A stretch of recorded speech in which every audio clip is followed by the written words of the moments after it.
Hoje é terça-feira, dia 29 de outubro de 2024 e nós estamos aqui uma vez mais para gravar os nossos estudos bíblicos do livro de Josué. Hoje nós vamos gravar o capítulo 17, mas antes, meus 3 recadinhos de sempre. O primeiro deles, estamos lendo a Bíblia toda na Primeira Igreja Batista do Castelo, lemos um capítulo por dia, depois gravamos um estudo.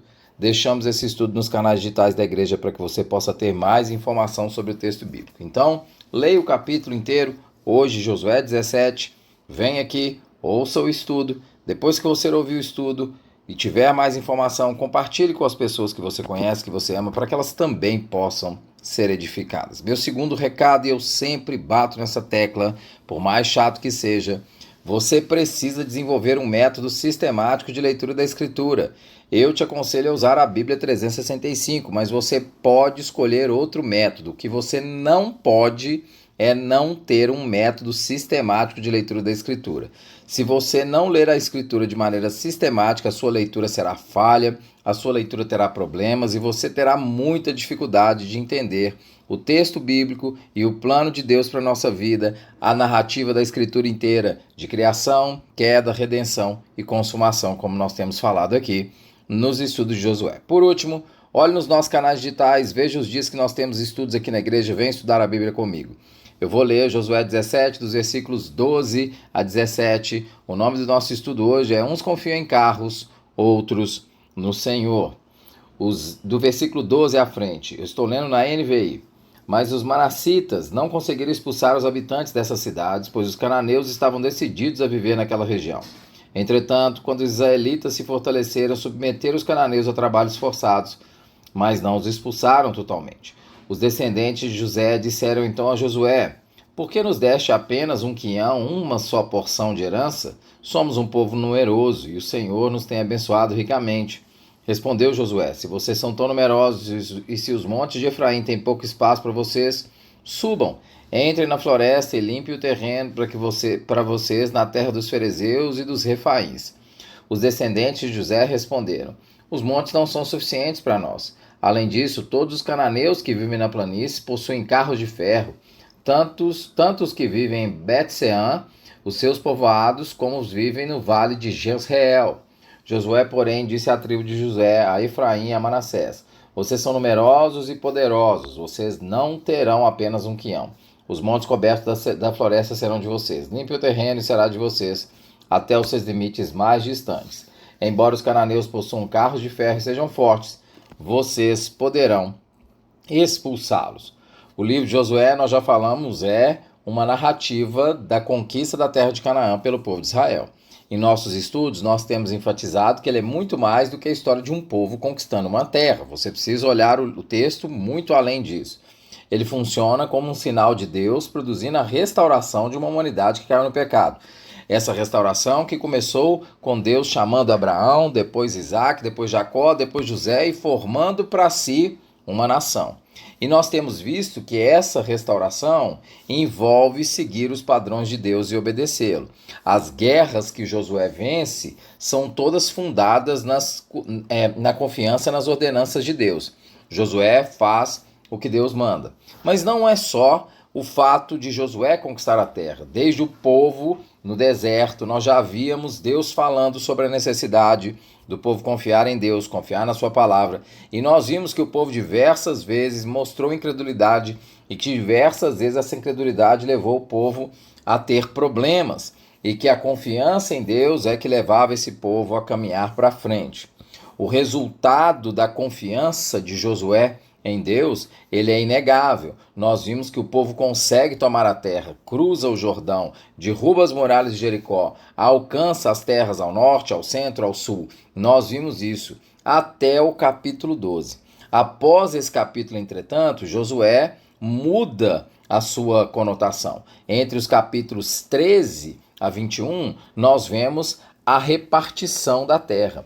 Então, o que acontece? Duas coisas são vistas a partir do capítulo 13 até o capítulo 21. A terra é dividida entre as tribos de Israel, cada uma delas recebendo uma parte da sua herança, e nós também somos informados que ainda há muito trabalho a se fazer, ainda há muita terra a ser conquistada. As vitórias das batalhas iniciais não significam o alcance de toda a terra. Um parêntese aqui, é só um parêntese que é importante.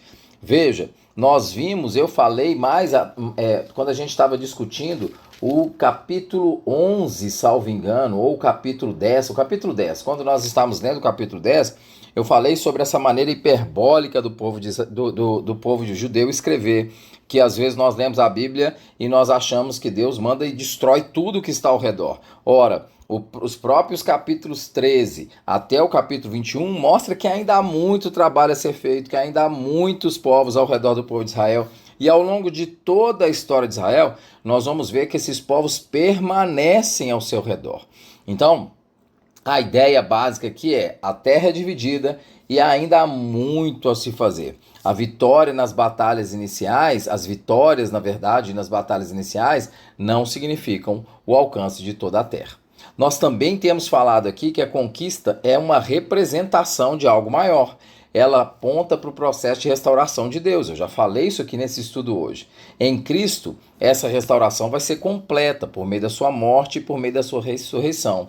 O reino de Cristo é inaugurado e será consumado com a sua volta. Os pais da igreja e os teólogos contemporâneos costumam falar que a gente vive a época do já e ainda não. Já estamos no reino de Deus, mas ele ainda não acontece em toda a sua plenitude. Bom, e o que cabe então? Por que eu estou falando dessas duas coisas? Ainda há muita terra para conquistar e o reino de Deus ainda não está plenamente estabelecido para nós hoje. Porque lá para o povo de Israel, Deus vai demandar que eles continuem exercendo fé. Para nós, Cristo vem, nós entregamos a vida a Ele em fé, mas esse mundo ainda permanece aqui, um mundo mau, um mundo caído, e nós estamos nele. Nós vamos precisar continuar exercendo fé. Assim, o capítulo 17 de Josué nos mostra exatamente essa realidade da formação da terra como um processo e da demanda por uma fé continuada do povo de Deus. Por isso, o título do estudo é Uns confiam em carros, outros em cavalos. Nos versículos 12 a 18, os descendentes de Josué, Efraim e Manassés afirmam que os inimigos que estão à sua frente são muito grandes. De certa forma, eles se queixam do pedaço que lhes é oferecido de terra. Eles falam no versículo 14: os descendentes de José disseram então a Josué: por que nos deste apenas um quião, uma só porção de herança? Somos um povo numeroso e o Senhor nos tem abençoado ricamente. Por que você deu só isso, Josué? A palavra de Josué para eles é apenas de que, apesar dos obstáculos, eles têm que prosseguir e eles vão conseguir vencer. Está no versículo 15, diz assim: se vocês são tão numerosos e se os montes de Efraim têm pouco espaço para vocês, subam, entrem na floresta, limpem o terreno para vocês na terra dos ferezeus e dos refaíns. Ou seja, Josué está dizendo para eles: continuem lutando, continuem exercendo a fé que o seu Senhor há de ajudá-los.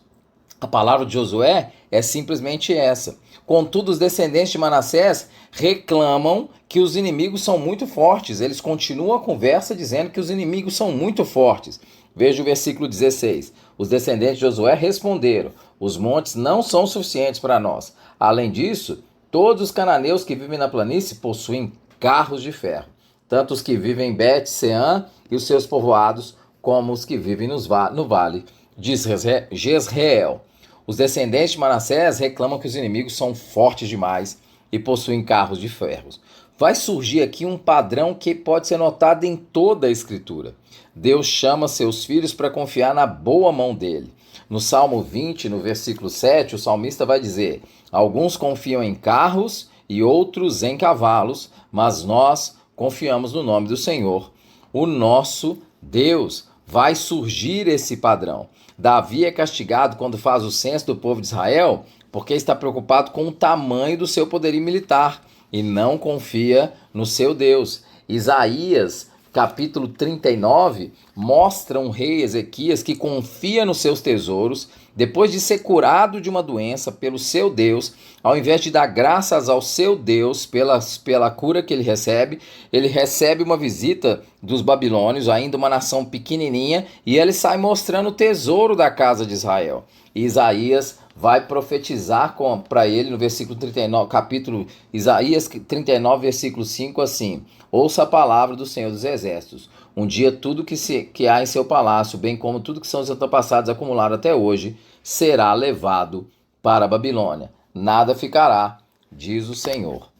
O que Deus está dizendo para Ezequias é: você confia no tesouro, foi eu que te curei. O salmista diz que alguns confiam em carros, outros em cavalos, mas eles confiam no Senhor. O que nós aprendemos com isso? Deus cuida dos seus e nos chama a confiar na sua atuação. É bastante fácil falar isso quando nós não estamos no meio da aflição, mas quando ela vem, é difícil, muito difícil apenas crer no Senhor. Mas esse é o convite dele. Josué apenas diz aos filhos de Manassés que eles são fortes, no versículo 17 e 18. E por certo, ele não está pensando aqui no grande poderio e nas estratégias militares que esse povo tem.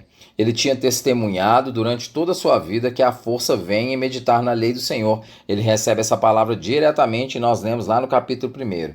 Então, o segredo permanece o mesmo. Como fazer com a vida atribulada? Confiar em Deus. E isso é um processo. Nós somente vamos ter a capacidade de sermos assim se nós desenvolvermos intimidade com Deus. Caso contrário, nós vamos ser como os filhos de Manassés. Nós vamos olhar o problema, nós vamos olhar para os carros, nós vamos olhar para os cavalos e nós vamos temer. Aí nós temos que lembrar sempre do salmista no Salmo 20. Alguns confiam em carros, outros em cavalo, mas nós confiamos no nome do Senhor, o nosso Deus. Eles vacilam e caem, mas nós nos erguemos e estamos firmes. A confiança tem que ser posta no Senhor. A luta ainda vai continuar. Continuou para o povo aqui de Israel, continua para nós que o reino de Deus já está estabelecido, mas ainda não na sua plenitude. E Deus nos convida a exercer fé na sua palavra. Deus te abençoe.